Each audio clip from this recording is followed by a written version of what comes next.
Nagsimula sa isa, naubos ang 5, hanggang umabot ng 15. Pagdating ng 20, hindi na makatayo. Busog na busog, lubog na sa pagkaupo. Yan na nga ba sinasabi, hindi na So, mas na-enjoy nyo po yung ngayon yung dalawa. Meron kayong sentista na task, tapos meron din po kayong pagpapastor. Oo, hindi naman siya magkahiwalay. Ayun ang pinaka-importante. Hindi siya magkahiwalay. You're ministering to patients as well. Kunyari, eksakto sa sample sa sakit. So, kinuwento ko sa inyo yung 50 patients per day ko sa Siargao, medical dental ako.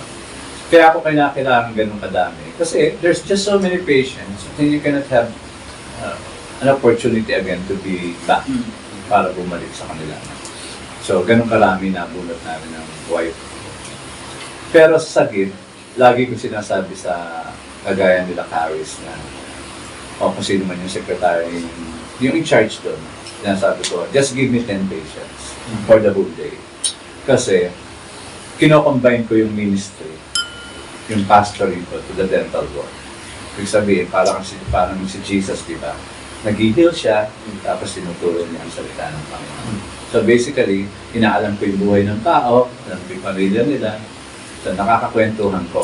So I just need 10 patients, hindi pwedeng sumobra doon. Para may time ko para makipagkwentuhan sa pasyente. Para makita nila na, and that is the most important sa akin, na makita ng, kasi si Lord, si Jesus kasi, ang isa sa mga, sabi niya sa Luke chapter 4, yung to bring the Lord's favor sa mga tao. Ibig sabihin parang year of jubilee, not everyone is now, ayun ang gusto ng Lord, yung everyone is now fair and square, pare-pareho. Oo. So sa sagip, kaya namin binibigay yun. Gusto namin makita ng mga poorest of the poor and even homeless. Makita nila na may mga dentista pala nakikipagkwentuhan, may mga doktor palang gustong malaman ang buhay namin, gusto kami ipag-pray. So lahat yun, no? Kinukuha namin yung opportunity para sila mismo, they will go and understand na pwede pala yung lugar na parang ang feeling mo magka-level kayo ng tao. Ang galing, ang galing. Kaya hindi mo pa ini-introduce yung share the gospel natin, basic na evangelical. Alam mong naiintindihan na nila si Lord through your action. Kasi ginagawa mo na yung ginagawa ni Lord sa kanila. Treatment, conversation, parang yung women at the well, di ba? Ipagkwentuhan ka. It works. Really works. Pag sinabi mo ngayon na may church po kami dito, baka gusto nyo pumunta.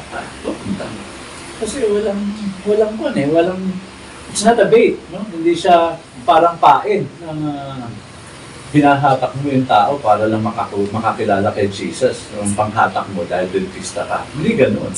Dentista ka na talaga, ini-introduce mo na yung gospel through the works that you're doing. Tapos, pag sinabi mong, kaya, nagtanong sa'yo, nagbubulat po ako sa inyo, ang babait nyo dito. Sasabihin mo, si Jesus po kasi. Si Jesus has made these things in our lives. So kapag sinabi mo yon, sobrang silang interested sa gusto nila na makakilala din sa Jesus mo. So ano ba yung impact nun? Kasi hindi wala sila sa simbahan, pero narinig namin sa inyo yung Jesus na nasa loob kami ng clinic. Nalibre kami. Oo, nalibre lahat. Maayos na kami nakikipag-usap. Kasi ang isa sa mga reason, and this is very controversial, I have, yung mga nakakarinig nitong mga pastors may dislike what I'm going to say. Lagi nung lagi tayo. Isa sa reasons, kasi kaya parang tuwan-tuwa ako sa sakit. Kasi ang difference niya is that, coming up, pag kasi nag-medical dental mission ka, kunwari, medical dental mission, di ba? Yung isang grupo ng mga Christian pupunta sa isang lugar, tapos maglilinis ng magbubunot ng ngipin, magme-medical, magbibigay ng gamot. Kumisan, ginagawa nilang parang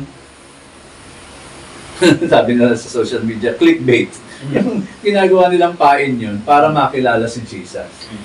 Diba? Bakit ko sinasabi yun? I have that kwento eh. Kasi bago ako nasa dental mission ako, bago kasi ako mag-dental mission, ganito lang naman ako, relax na relax ako eh. So, nakikiusas, bago ako magsimula ng dental ko, sa dental medical mission na pinuntahan ko, nakikiusasyoso ko sa mga tao. Nandun ako sa hilig ko talaga yan to be in the middle of the crowd. Sabi ng mga nung nanay, nakita mo yon, yung table na yon na nakalagay, counseling. Sabi gano'n. I-introduce dyan si Jesus. Okay? Kahit anong mangyari, sabihin mo, yes. Seryoso ako. Narinig niyo yun. Oo, yes. Tanggapin mo. Kasi para mabunutan ka. So, nagkaroon ako ng uneasiness na para bang, are we doing this to manipulate people to accept Jesus? Gusto pa ni Jesus na ganun yun? Eh, di ba, si Jesus naman nagpagaling. Hindi naman nag-share ng gospel si Jesus. Nagpagaling lang siya. May time naman nag-share siya ng gospel. Hindi naman siya nagpagaling. Meron pa nga time nagpagaling siya. Hindi nga siya kilala nung pinagaling niya. So kasama yun sa movement ni Jesus. As the gospel movement. So kapag nag-treat ka ng pasyente, that's already the gospel. You just have to talk about Jesus after. Pero you're already moving towards people understanding that this person has been influenced by someone. No? Para ganyan siya sa'yo. Para ang bait-bait niya ba, ang ganda ng treatment sa'yo. Kaya nung nagsagip ako, sobra akong happy sa sagip. Kasi sa akin parang yun yung pinakamagandang demonstration ng how you're going to create a gospel presentation sa mga tao. Na malinis, the whole gospel.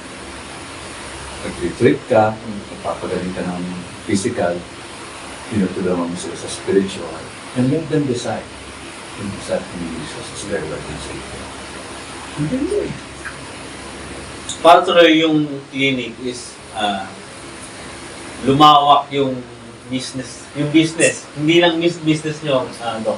Kundi yung pinaka-ministry. Oo. Lumawak kasi, napunta ka sa sagip na may church ka na pinapasok. Pero pa-clinic na almost the same. Yeah. Iba lang yung ginagawa, pero almost din the same ng purpose mo. Wala siyang dichotomy. Oo. Wala siyang dichotomy. Walang difference. Kumbaga, you're free-flowing from one ministry to another and back to the other ministry. Lumawak lang Yun ang pinakamaganda. Kaya, hindi ako, again, controversial, hindi ako naniniwala na nung nag-dentista kasi ako, tapos nag-pastor ako, ang kwan sa akin, ang challenge sa akin, Lord, am I going to leave my dental practice? Kasi magpapastor na ako Uso, di ba? Dapat pag-pastor ka lang. Di ba? Pwede naman ako maging pastor bilang dentista. I can pastor people with what I do. And I saw the wonders. Nakita ko yung beauty niya. Na pwede palang gawin. Hindi siya magkaiba.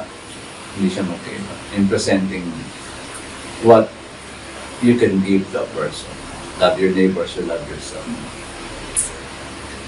Saka mas from the beginning naman kasi gano'n na yung nangyari sa clinic Talagang charity, tulong. Tapos ngayon, talagang lumevel up. Lumawak pa.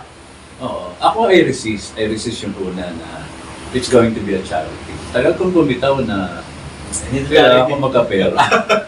Kailangan ko talaga magkapera, magpakatotoo tayo, mag-aaral yung mga anak ko Kailangan ko ng pan-tuition fee. Kaya lang iba si Lord dinadala kami doon. In fact, yung pinaka-worst ko siguro yung time na nasa college yung mga bata. And I told my brother-in-law na nasa somewhere in the Pacific Islands na hospital director siya. Sabi ko sa kanya, ayoko na dito. Sabi ko sa brother-in-law ko, ayoko na dito, dalhin mo ako sa Marshall Island. Gusto kong maging dentista lang. Kasi nahihirapan yung mga anak nila. Nahihirapan kami sa gastusin. Gusto ko na mag-abroad. But I was an atheist then. Sabi ng bayo ko sa akin, who's also a very deep Christian, sabi niya sa akin, at gusto mo pang magalit sa akin si Lord? Kukunin kita. Sabi niya sa akin. Gusto mo pang magalit sa akin si Lord? Nasa seminaryo ka. Sabi niya, diyan ka na lang. Kung may kailangan kayo, provide ko, tutulungan kita. Which is talaga namang very supportive siya sa lahat ng bagay sa akin. Kaya hindi ako nakapag-abroad. Pero I also plan going abroad and leaving the ministry behind. Pero hindi, ayaw ng Lord. At naging maganda naman. Tsaka fulfilling kasi yung ano eh, yung pinakwento niyo pa parang sa kwento niyo pa lang, satisfied ka na eh. Oo. Oo. Satisfied ka na, so ba't yung pangarap mo na parang gusto lumaman, etc. Hindi, masaya na ako dito eh. Masaya sa ginagawa ko eh. Exactly. Tapos masaya rin ang wife ko. Very contented naman siya. And of course, the Lord provides all our needs. Binibigay naman ng Panginoon.